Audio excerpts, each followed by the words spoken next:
We make art here, so this art is meant to be enjoyed and consumed by people. But I think that wine, much like food, is a very intimate side of art. You literally take it into your body. This isn't just a painting that you hang on your wall. This isn't just something that you buy to look at or wear. This is something that you actually consume and experience.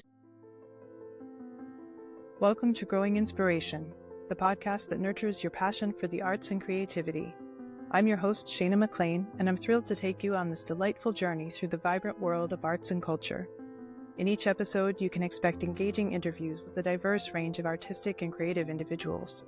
We'll delve into what inspires them, explore their unique creative processes, and discover how their art enriches their lives.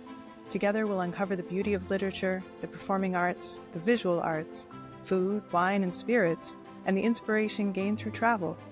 Whether you're a connoisseur or just beginning your exploration, our conversations will inspire you to deepen your understanding and appreciation of the arts. So get ready to discover new perspectives, spark your creativity, and join a community of fellow art lovers. Welcome to the Growing Inspiration podcast. I'm your host, Shana McLean. In today's episode, I get to talk about one of my favorite things, wine. I live close to the Winery at Grange in Northern Virginia, and one of the things I have always appreciated about it is how different its offerings are compared to the majority of vineyards in this area. I knew I wanted to talk to the winemaker Seth Chambers and share with you his scientific and yet intuitive and creative approach to wine. Seth has been making wine in Virginia for the past 20 years. If you have ever doubted that wine is an art form, I think this episode will change your mind. Just as you learn the foundations of an instrument and then begin to experiment and push the boundaries, Seth is taking Virginia wine in new and exciting directions. Hi, Seth. Thank you for being with us today and for sharing with us about Grange and the winemaking program here. Happy to be here. Thank you very much for the opportunity. So, as we get started, can you tell us just a little bit about your background and about Grange? Sure. The background's a little intertwined. I was studying physics at Penn State. This is in about 2005. Working construction over the summers, didn't know what I wanted to do with my life, but then I started to uncover that if you have a physics degree, you're either going to teach or go into research. Neither really appealed to me. I wanted something a little different. I can remember the morning laying in bed in February. My dad had just moved down to Manassas, and I had the idea because I saw so many vineyard signs. I was like, working for a winery this summer might be fun. See what that's like. Sent out some emails, got a job at Pearman Cellars, actually, just a little bit south of here.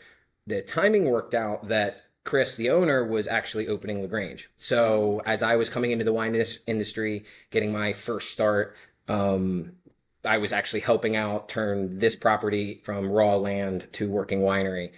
Stuff like laid the tile in the barrel room. Wow. Drywall. Like I was low on the totem pole, but I got to see raw land into working winery. I also got to work at Pearman Cellars and see the functioning of day-to-day basis, kind of how it goes. And fell in love, caught the wine bug, as they say. Changed my focus from physics to organic chemistry. Luckily didn't lose any credits, and then started working in Virginia right after I graduated, and luckily got the head winemaker position here in 2016. So Wow. And I think I read too that you went and got an oenology degree as well. Yes. So my bachelor's is in organic chemistry, and I have a minor in plant biology. That's very science fundamental oriented. I wanted something a little bit more applicable, geared towards oenology. So I have a degree from Washington State, the oenology program. So Great. got that in 2012. And how do you take a degree like that then and apply it to winemaking? Like, how did that set you up to be successful? So because I had the science background, I felt that I was always geared towards understanding this industry. It's definitely an artistic industry, but there's a lot of science behind it. Everything that happens in the field, biological, with the photosynthesis of the collecting the sugars, you bring it in here, it's all microbial, them fermenting the sugars into alcohol. So with my science background, I felt that I was uniquely positioned to understand any topic that came along in this industry. But then the enology degree kind of focused everything else and said, okay, now we're going to do the science test that you do for wine. What does that result mean? How do you interpret this stuff? Decision making, how does it make your decision making better?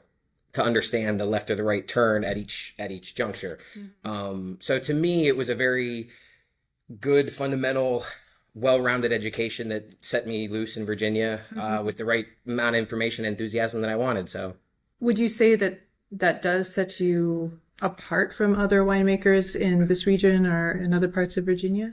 There's definitely winemakers with more formal education than me. There's definitely winemakers with much less. And I think that broad spectrum kind of allows everybody to find what they can do best. I definitely don't think there's many winemakers just like me, although there's many peers that I have that I resonate with. Look at, we share a lot of stories of what worked, what didn't. But no, I don't necessarily try to compare myself to everybody else. I'm kind of doing my own thing. I look at how everybody else is doing, so I know my own progress, but I try not to necessarily make direct comparisons. Am I better than them? Or are they better than me? It's not that kind of industry. So, but I understand that you like to use a lot of different types of grapes, whether they're from Virginia or from other places. Can you talk about that a little bit? Sure. Yeah. So one of my criticisms for Virginia viticulture is we don't actually grow enough. If you don't grow your own grapes, Grange only grows about 5 acres, so we don't actually make enough grapes to cover our whole program. So we buy a lot of other Virginia grapes, and we also source from the West Coast. But on the open market for Virginia, you're looking at Cab Franc, some Cab Sauv, Chamberson, Viognier, Verdot, and Chardonnay, and that's about it. Some Merlot, but that's there's not that many grapes there to build a program. Yeah, you can make 5 or 6 really good wines, but at the end of the day, will 5 or 6 wines keep you afloat in a winery trying to appeal to everybody? So I wish Virginia had a little bit more variance in what they grew. And to satiate my need, I should say, we go to the West Coast. We go to Washington State, working with Zinfandel, Gewürztraminer, Riesling, Tempranillo, Grenache, Mourvedre, just to name a few. It really expands my palate, my working palate of more than what Virginia can grow. And it's definitely kind of interesting. Wines that I've never worked with, Sangiovese being a good example of this. We made one in 2023. Not a wine that I kind of focus on, not a wine that I focus on drinking, but our sales manager at the time really liked them. We had a meeting about it. Okay, let's try one here. It is one of my favorite wines from the 2023 vintage, is the Sangiovese, that I kind of went in blind of I have no idea what to expect, but I'll try my best and kind of go from there. So would you say what you're saying about the grapes that are grown here in Virginia, is that mostly because that's what people are comfortable with, or is there a climate reason for them not to grow those? It is the sum total of both reasons that you just gave. Okay. And I say that because when you start a wine region, everybody starts with Chardonnay and Cab Sauv. Those are the 2 biggest names of wine grapes worldwide. That's what you start growing. Neither are suited here. So then you start going to, the big names of what else, because the way I look at it is you don't want to make a wine that's completely new, that nobody's ever heard of the grape and has a completely new flavor profile. Not because it's bad, but it'll be rejected on a global scale because it's different. Similar to the comparison of beef and venison. Venison's known as gamey, and beef is looked at as a higher quality meat, and that's not actually true. It's just our culture looks at beef as that. That's what's being served at the restaurants, and you get venison and, from hunters, that kind of thing. And it's the same way with wine. Just because it's new doesn't make it bad, but because people had to kind of grow what was acceptable here, we struggled with grapes that weren't good for Virginia's climate. That has led us to grapes that we are growing better here than anybody else can grow globally. I would say Petit Manseng and Petit Verdot are 2 great examples of that. But then there's also, so you have to spend money planting the grapes, $10,000 an acre at least, and then you wait 3 years until they're ready. Then you have to make those grapes, turn them into juice. That costs money. Then you have to turn it into wine. That takes time and money. So when you make a grape selection, you usually don't get to see the results of this labor, see the fruition 8-10 years later. So it's you have to be forward thinking and not expect a quick return. So when you are a little bit more, you could take on the risk of planting something that's less known.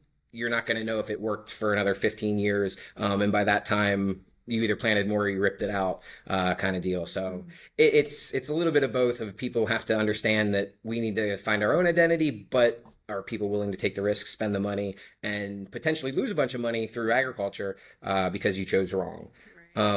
So that's kind of where we're at. But I do think that Virginia is emerging with some styles and grapes that we do better than other places. So I think sparkling wine is actually going to be a East Coast thing. It doesn't necessarily stop at Virginia state line. I think North Carolina, Pennsylvania, Maryland, they can do it if they do it right. I think Virginia is uniquely poised to start, how can I say this? competing in that market. Mm-hmm. So We're going to get back to the Petit Manseng here in a second, but please. I want to pull that thread on the sparkling. What grape specifically would you use in the sparkling here in Virginia? Great question. So what I think about sparkling in Virginia isn't necessarily what the world is focused on sparkling. Champagne made sparkling famous. That was actually a flawed wine region that couldn't make good still wine. So I believe the monk, he basically said, how can we take a flawed wine and make it palatable? He kept the CO2 in it, and thus sparkling was born. And when the world has known sparkling method champenois as a focus on the yeast and the tertiary flavors of aging and that kind of stuff, and you don't want a whole lot of fruit getting in that way. That's one of the reasons they focus on Chardonnay, because it's a very neutral grape. It's not like Sauvignon Blanc or Viognier. It doesn't have these big floral notes, fruit notes that come out at you. I think there is a hole in the industry for fruit-focused, not sweet, sparkling. Something that isn't necessarily just focused on the bread flavors, the yeast flavors, and the aging flavors, but it's a little bit more fruit-centric without adding sugar. So to answer your question, Chenin Blanc, Viognier, Petit Manseng, I think is a fantastic candidate for sparkling. I'm actually making one right now. A bunch of winemakers told me you can't put Petit Manseng in sparkling. And I understand their reasoning, but I disagree with it. And so I'm gonna see what happens. Right now I have one. I started a little bit more conservatively. It's 40% Petit Manseng, 60% Chardonnay. We're gonna see how this plays out. As I said, you make the decision and then years later you find out if it worked or not. So we're kind of coming up on that cusp. And if it works, I think, introducing Chenin Blanc, Viognier, Sauv Blanc in certain blends to make sparkling wine that's going to be more focused on the upfront fruit flavors of the grapes with the carbonation, and doesn't have to have, as I said, the sugar, and it isn't really focused on the yeast kind of flavors that champagne is known for. That'd be really interesting. And when do you think you would have a bottle of that ready? We're doing the final dosage and disgorging this summer, and then it's we want to bottle age it, so hopefully this fall, maybe next spring is kind of when that'll make its appearance. So awesome. So we have here your Petit Manseng. Is this from this year? Or? This is our 2021. I just grabbed the one that was cold in the fridge. Although we make it every year, it is grown on property. And I want to, in your questions, you had mentioned that you read that I brought Petit Manseng to Grange. That's kind of true and kind of not true. It was my favorite grape at the winery that I was at previously, and I couldn't get a hold of quality juice, so I didn't get to work with it. When I got the job here at LaGrange, they were growing it, but their winemaker always blended it away in small amounts into bigger lots. So I kind of changed that course and been doing a single varietal, single vineyard ever since. And excuse me, I misspoke. It's not quite a single vineyard. I am buying from other places to blend it in, but it is mostly ours. It's called our Catherine's Blend. And this is one of my favorite wines to make. And it's also, I don't want to jeopardize my luck with this, but it's also the easiest one I do, because I crush it, whole cluster press, settle it in a tank, put it in a barrel, and I don't touch it for about 3 months. I don't do anything special with this wine. It never requires extra attention during harvest, never has problems, and then usually we bottle it in the spring. I'm very pleased with the style it is. It's a dry Petit Manseng. A lot of winemakers say dry Petit Mansengs are unruly. I disagree. It has won a number of awards throughout the years, but our most recent one is our 2023 vintage, just took a gold in San Francisco Chronicle wine competition. So that's awesome. Can you tell us what we're tasting here? This is a very tasting notes or technical stuff. What would you? Both, actually, because I'm not a sweet white fan, and this is really, really nice. The dry. Yeah. So I'm kind of the same way. I tend to view sugar in wine as it's how you cover up faults. And if the wine has no faults, you can drink it dry and you can drink it warm, and that includes white wines. If you can have a sip of your wine that's been sitting there for 20 minutes in your glass and it's warm and it still doesn't taste bad, that's usually a good sign that the wine is quality. If you need it to be cold and you need it to be sweet, you're probably drinking something lower quality. So to put in context of why I try to make this, I really shoot for a dry version of this wine. I don't want the sugar kind of masking any flavors or getting in the way.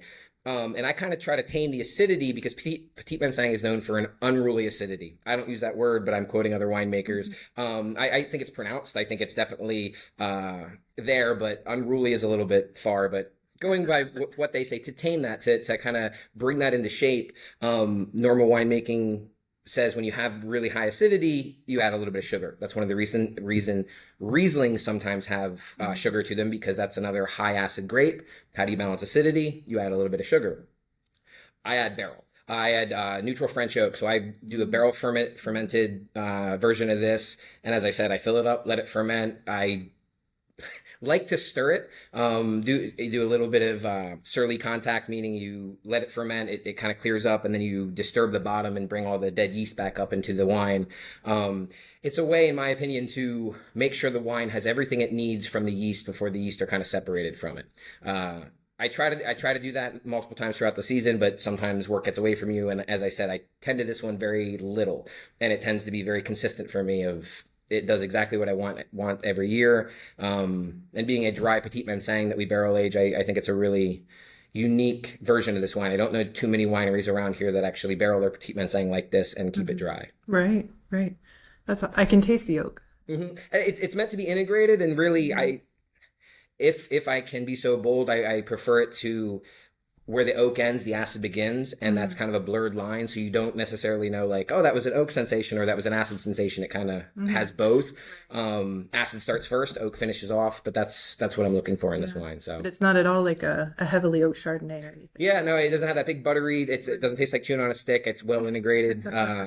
You get a lot of the baking notes, I think, from the barrel, and that works well with the pineapple and the fresh fruit that's also in the Petit Manseng. Right. Yeah, that's lovely. And you mentioned the awards, and I think you mentioned the Petit Verdot also won the same year. Yes, 2023. It was a fantastic vintage for Virginia. And as I said, that Sangiovese came out here. It was just a lucky vintage for me, I'll say, just because a lot of really good things came out that year. So Petit Verdot is a blending grape globally. It is a noble Bordeaux grape. They do grow it in Bordeaux, but they add it to blends to add a little bit of color or a little bit of tannins. And it's definitely a downplayed grape. Not a whole lot of people focus on it. Even in California, it's a blending grape. There's not too many Petit Verdot single varietals coming out. Here in Virginia, I think it is the best suited red grape for our climate. Loose clusters, thick skins, high acid. It just kind of stands up to our tough weather, and gives us a more consistent product yearly. Now, I do think Petit Verdot is not fantastic by itself. When you have 100% Petit Verdot in your glass, I think it becomes a little one-sided. It's a little bit more tannic, high acid, baked fruits. It doesn't have the soft, nimble athleticness of a more, I don't know, a softer wine. I'll say that. I tend to hide Merlot in mine. That's actually where I get kind of the stage for the bulk of the PV. I think the Merlot kind of rounds it out and gives it a softer stage that makes it a lot more appealing in a lot of different aspects. Cab Sauv and Syrah, in my opinion, are the only two grapes that completely by themselves, they're the full package. I'm a musician at heart, so I tend to actually compare wine to music. We know the difference between rap, jazz, pop, and rock. But when we start talking about the difference of flavors, people kind of trip up and can't talk about it. So I bring stuff to music. A good red wine is going to be the symphony. It's going to have the deep, the bass, the high, the strings, the brass, and it all kind of works. It's all in harmony. If too many things are in discord, if one or two of the musicians are out of tune, you hear it and it ruins everything.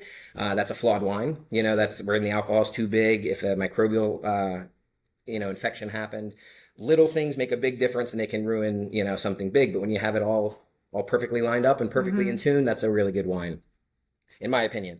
Cab Sauv and Syrah can kind of do that by themselves. All other grapes, particularly reds, I find blending to be the way to achieve that whole package theory, if that makes sense. So, Right. That's interesting. Do you play an instrument? Strings. I play a whole lot less than I want to, but started on guitar. It's been 30 years now, but that's taken me to mandolin, violin, piano. So any kind of string instrument is what I've gravitated towards. Right. Interesting. Do you play with a group at all, or just on your own? Not anymore. No. It's just kind of with my daughter, basically, mostly. So. You mentioned when we were talking beforehand that you have recently started your own vineyard. You planted some vines out in Shenandoah, I think you said? Yep. What kind of led you to that and to that piece of property, and what have you planted?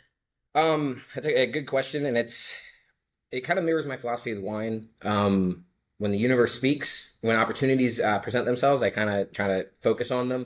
And if I have something in mind, sometimes it brews for 2-3 years before it actually comes to fruition. So what led me to that? That was always the goal. Being a winemaker in Virginia, I'd always dreamed about having a farm, having a family, doing it myself, working for yourself, not for somebody else, that kind of thing.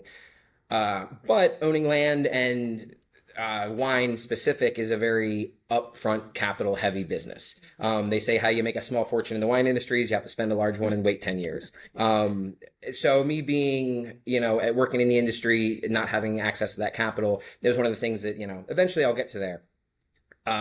Fast forward, got married and had my daughter Violet a number of years ago, and just the stars aligned where my dad and I had a dinner conversation. He was like, you've always wanted some land. I'd rather help you now with my retirement and kind of, watch you use it a little bit rather than waiting a few more years, until he's out of the picture. So he was like, let's start talking about buying some land. My wife went to a dinner not even 2 days later and said this in dinner passing, and the woman sitting next to her turned and said, I have 80 acres in Shenandoah. And it started a conversation there. I think I saw it 2 days later. My dad saw it a week later. We made an offer that it was under market, and, kind of didn't expect it to be taken, but it was, and kind of, everything aligned. And so we did that. That was 2021. Last spring, I planted 1,800 vines, 1,200 vines of Petit Manseng, 600 vines of Petit Verdot to get the vineyard started. But yeah, no, I mean, this has been a long time coming, and kind of we'll see what happens with it. So that's awesome. Wow, congratulations. Thank you. And so probably you said 10 years down the road is when... I mean, these vines won't produce grapes until 2028. It takes at least a year to make, all that kind of stuff. So we're looking at 2030 as maybe we'll get some drinkable wine for sale off this property. So yeah, it'll be a number of years, but yeah, but something to look forward to. Right? Absolutely. And luckily, because of my contacts, I can actually hopefully start producing wine possibly here. And as I said, I have that sparkling being produced with a friend of mine. So there's already wine being made for that label, that idea, but we'll see kind of how it unfolds. I want to underline the idea that I really like working at Grange. I'm not planning on leaving anytime soon. I always joke that they'll have to fire me before I leave this job. And I am committed to that. So it's not that I would ever leave Grange and turn my focus to that, although that is my long-term plan. But I would always hope that I would still be a consultant here, executive winemaker, that kind of thing. It would still be my program. So right. Now, as far as the program here at Grange, one of the things that you've talked about is the education and being able to bring a little bit more knowledge to the people that come and set it apart from just getting wine at Wegmans. Absolutely. Could you talk a little bit more about that and about the program you have here? Sure. And I've said this plenty of times, as you said, we talked about it before, but you can get good wine at almost any place. Grocery stores, most 7-Elevens have pretty good wine. So how do you compete in a world with that where wine is your focus, and yet it's quality, but is it really that much better than the 7-Eleven stuff that is easier, cheaper, that kind of thing? So what I think Grange is doing, and where I've been pushing us to go, is to offer the education and the experience along with that bottle, because there is always... And let me go on a quick side tangent.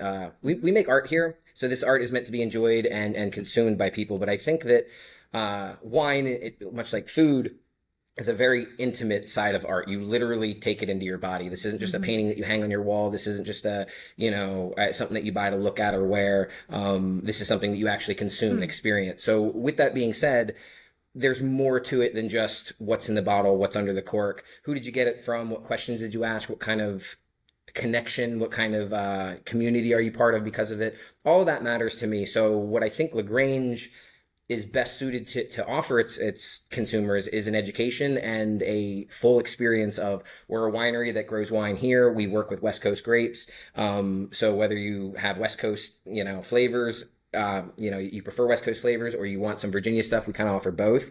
We do many classes, dinners, and there's a lot of talking. It's not just, here's your wine, here's your food, go away. It's, this is why we did it. What do you think?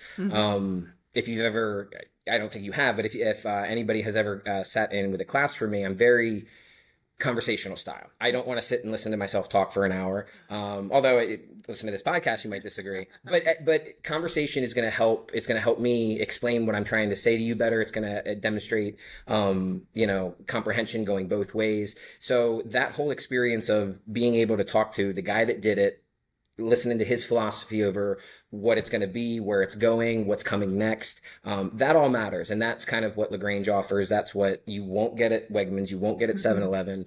And not to disparage, other wineries, I don't think you get it at about 50 to 60% of the wineries around here either. It is very much just, here's your wine, go away kind of deal. And that's not what I want to offer here at LaGrange. So. Right. Right. No, and that's I love what you said there about the art being something that you take into yourself and it becomes part of you in that way. And that's a really interesting way to look at it. It's important. And that's, I take my job very seriously. What's on the label matters. So there's a lot of conjecture about using West Coast grapes here in Virginia. Do people blend? Do you make the Virginia wines better by blending into it?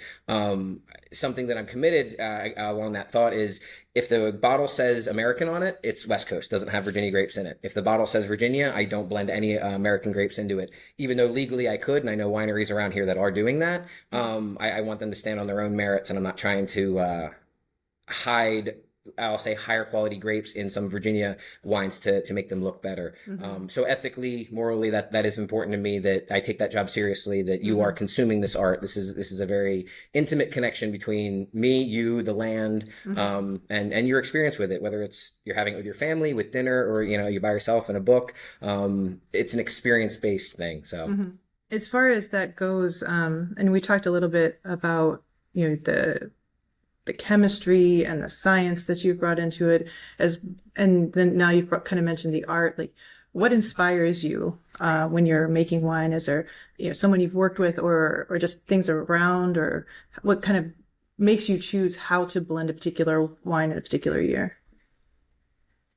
I try to draw inspiration every day, and whether it's from my daughter, which is a big source of it, to a very benign conversation I'm having with a consumer up front. So it's not always just one thing that's driving me. I'm constantly on the lookout for how can we make what we do here better, more honest, and because it's a business, cheaper. That's always a part to it. But what works better, I think, is really the idea. So my inspiration comes from everywhere, whether it's the weather and it's a harder year for growing grapes, whether it's the stuff that came from West Coast, higher quality, lower quality. I'm always looking to do the best I can with what I've got. And it's an ever-changing world, so that's never... When I stop trying to learn about what's going on and stop learning and think I know it all, that's when I'm going to stop growing as a person, growing as a winemaker. So to me, I don't know, inspiration comes from everywhere. It's something that I try to incorporate every day into my life of how can I do this better, look critically at what I'm doing. And then, it matters to me how the customers are. So feedback from them matters a whole lot, whether it's a wine dinner, whether it's just a tasting, that kind of stuff. I'm always looking for honest feedback. So. Is there anything else that you would like to talk about in this part of the conversation before we maybe move into the winemaking room? To expound on the last question you asked about kind of what inspires me, and you had asked a minute ago about creativity. So being a string player, I actually think that music, and specifically string instruments, are some of the most emotional kind of sounds that we can make. Obviously, having a voice... but not everybody can sing very well. But with a string, I feel like when you can, hold down a string instrument, even a piano key, there's a lot that is conveyed with that. It's just as important what's in the spaces too. So the space between the notes matters as much as the notes. And to specifically talk about string players, something you don't get on piano as much, but on a violin or a guitar, pulling the string matters, and it can change little things, but it really it affects as I say, the emotion of what's going on. So I find some of the most rampant creativity that I identify with to be guitarists and violinists, that kind of thing, just because what they can do. Violins have 4 strings, and the amount of joy, sadness, anger that they can kind of convey, I find just to be baffling. And so what I find to be talented is things that can't be reproduced by everyday people. So that's really what I look for in are you talented? Are you a talented guitarist, violinist? You know, are you doing stuff that everybody can do, or do you kind of have your own style that people try and emulate? And I apply that to wine too. So I think the best winemakers are the ones doing consistency. And that's one of the reasons I like talking about what I do. I think if you can come in here and know what I do and do it better than me, you deserve my job. So like, I will tell you exactly how I did it, where I sourced the grapes, what I thought about, what yeast I used, the barrel I used, all of my techniques. Because at the end of the day, I think all of that data, it won't help someone trying to emulate me. They got to find out what they do better. This is what I'm doing, and good luck trying to do it better than me. And not to sound conceited, but you know, just what I'm doing, I find a lot of confidence in it. So yeah, definitely. And I always ask people, who inspires you the most, or who do you think is the most creative person? I want to mix that up just a little bit. okay, sure. You mentioned string players and guitar players. Like, who would you say, like, either a person or a piece that inspires you the most in one of those instruments? A guitarist named Jake Sinninger, actually. He's from Humphreys McGee. He does things on the guitar that it makes me never want to pick it up again. Like, it's like, I'll never be that good. But, I've heard him talk about players that he's looked at that and felt that way. So it's just this, everybody's climbing that mountain to, make themselves confident enough to whatever they're doing. He's a person that I really look up to on his proficiency on technical stuff too. It's not, he's in a rock band, but he's actually a heavy metal guitarist. So it's like, he's not even playing what he wants to play half the time. But he's doing it because that's his job, and that's kind of what their following is. And I kind of appreciate that too. I don't enjoy every style of wine that I make here, although I'm going to be proud of every wine that I make. I'm not making it for me. I'm making it for my, consumers and customers and guests and my friends. So. Right. Now, if you had to drink one grape for the rest of your life, would it be Petit Manseng, or what would you choose? Probably. Yeah. And the only reason I'd pick Petit Manseng over Petit Verdot. Petit Verdot is a really good red, and I love my reds. But I like variety, and Petit Manseng can be a dry white. I've had it as a stainless steel with a little bit of sugar as a good iteration of it. It can be done in sparkling, which I'm dead set on proving it can be. So there's more you can do with that. With a Petit Verdot, it's like, I don't want to say it's a one-hit thing, but it makes a really good red. I haven't seen too many rosés with it, and using it in sparkling would probably be a little disjointed. I would just think off the top of my head. So yeah, just because there's more to do with a Petit Manseng, that's the grape that I would choose. Awesome. And it's why I planted more of that than anything else starting at my own vineyard. So you were just telling me about your vineyard out in Shenandoah. Yep. Can you tell me a little bit more about why that is so special to you? Sure. So my time in Virginia, I've learned that I believe the Shenandoah Valley is the best place to grow grapes in the state, basically, for a lot of reasons, but it's mostly the how the land meets the weather patterns and all that kind of stuff. The Shenandoah gets less rainfall, which is good for Virginia. We want less rainfall in regards to viticulture. And also the word terroir, it means the personality of the site. What is that? What does that the soil mean? What is all of the microbes to the bugs to the wind patterns? How does that all kind of compute, and what does it mean for the land? I'm really excited because I think it's one of the best stories to tell. The Appalachian Mountains is the oldest mountain range in the world. As I digging posts and holes for my vines, I was unearthing 200 million year old fossils that were sea creatures at the top of this mountain at 1,400 feet elevation. These soils haven't been overturned in that long. If wine benefits from an interesting story in the soil, I'm really looking forward to uncovering that in the Shenandoah Valley. So the terroir of the oldest mountain range in the world. That's amazing. And one of the other things I wanted to ask you about, we kind of talked about climate and about what Virginia can do versus the West Coast. Have you noticed, since you started in this business, has there been a change in what you can grow here? Like as far as the climate changing over time, or has it been too short of a period? Too short of a period for my my career. Been here about 20 years, and I remember drought seasons, and I remember 2011 and 2018 we had derechoes and 30 days worth of rain. So we've had rainy summers, and we've had really dry summers. The summer of 2024 being one of the worst. But in context of what does that mean in the last century, I can't really tell you that it's changing. So we'll see. It is farming, and you're always kind of be subject to the weather. So it is. We're gonna, if it changes, we got to change with it. So right, great. Well, maybe show us the tank room. Sure, absolutely. So this is the tank room, next to the barrel room. All of the winemaking stuff happens in these 2 rooms. If you can see the ice on the tank right now, I'm going through a process called cold stabilization for the whites. I'm pulling out excess tartaric acid. If you've ever seen, they call them wine diamonds or wine crystals at the bottom of your white wine or at the cork. It's a natural product. It doesn't change the flavor of the wine, but Americans like their wines to be crystal clear. It's not done in Europe as much, so you find more the tartrates in European wines. But Americans like their wines clear, as I said, so we do it here and make that happen in tank. Getting ready for bottling. These wines will be bottled in about a month. So that's what's happening in here at the moment. Great. And so of these, do you kind of interchangeably use them, or are some like you only ever put only tanked wines versus ones that have been in oak in the past? Or that's a really good question. All these tanks are different sizes. Some are big and fat, some are shorter.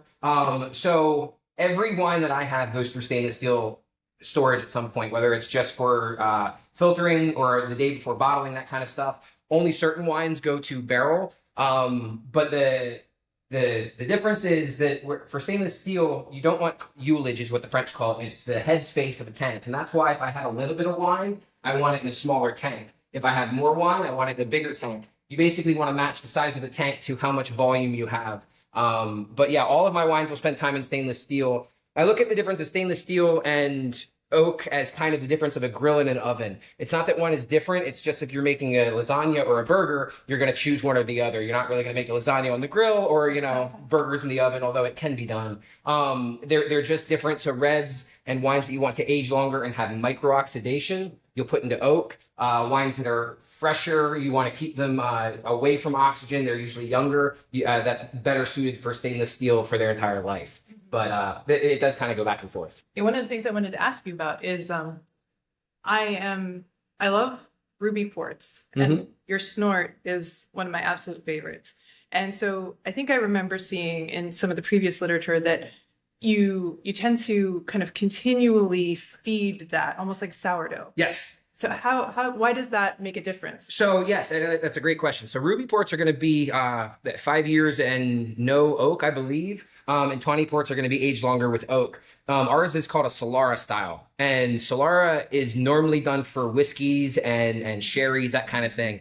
And basically, if you can picture a pyramid of barrels, new wine goes into the top one, and then the top one fills the next layer fills the next layer, and then we bottle from the bottom.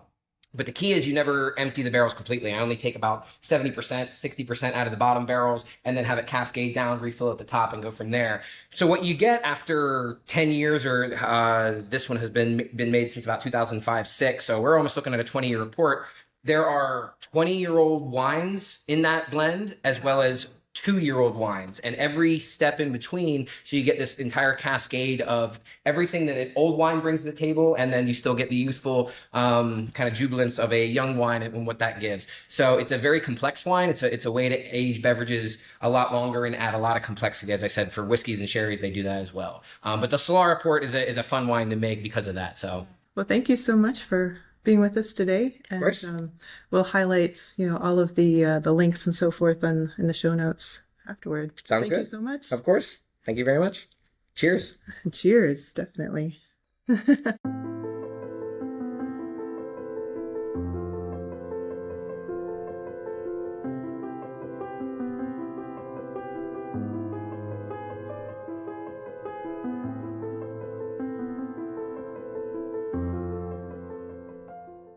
Thank you for joining me on this episode of Growing Inspiration.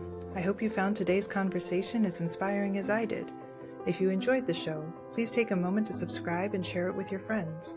To dive deeper into the world of arts and creativity, visit my website at gardenofmydelights.com for exclusive content and resources, including show notes. Don't forget to subscribe to my newsletter for the latest updates and insights. You can also connect with me on Instagram for more inspiration at Garden of My Delights. Until next time, keep nurturing your creativity and looking for beauty and wisdom all around you.